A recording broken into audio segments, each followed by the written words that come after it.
ঘরের মাঠে ব্যাটিং উইকেটের সুবিধা নিয়ে টি-20 বিশ্বকাপের চ্যাম্পিয়ন শিরোপা জিতে নিল ভারত। নিউজিল্যান্ডকে টি-20 বিশ্বকাপ ফাইনালে বোকা বানিয়েছে ভারত। তাদের কোনো রকম পাত্তা না দিয়ে নিজেদের পছন্দের উইকেট বানিয়ে মেগা ফাইনালে নিউজিল্যান্ডকে হারিয়েছে বিশাল ব্যবধানে।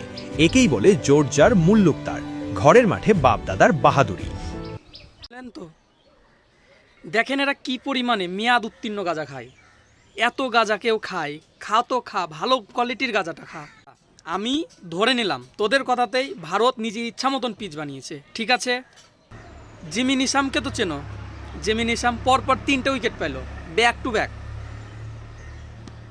তাহলে সে পরপর কি করে 3টা উইকেট পায়? সঞ্জু স্যামসংয়ের মতন হিটস ব্যাটিং বর্তমানে তার কোনো প্রতিদ্বন্দ্বিতায় নাই। তার মতন হিটস ব্যাটিংসও ক্যাচ আউট হয়। ঈশান কিষানের মতন ব্যাটিংও আউট হয়ে যায়। হার্দিক পান্ডিয়া ওয়ার্ল্ডের মধ্যে সবথেকে মারখুটে ব্যাটিং, সেও আউট হয়ে যায়। এবার তারপরেও তোরা বলবি যে ইন্ডিয়া ইচ্ছা মতন পিচ করেছে। সম্মান দিলে সম্মান পাওয়া যায়।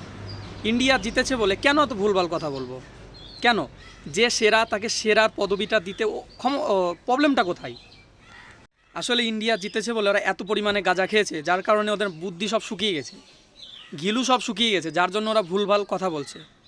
আমরা যারা ভারতীয় আছি তারা ভারতের জন্য একটা লাইক করব, এবং যারা ভারতবাসী আছি আমরা গর্বিত, আমরা ভারতীয়।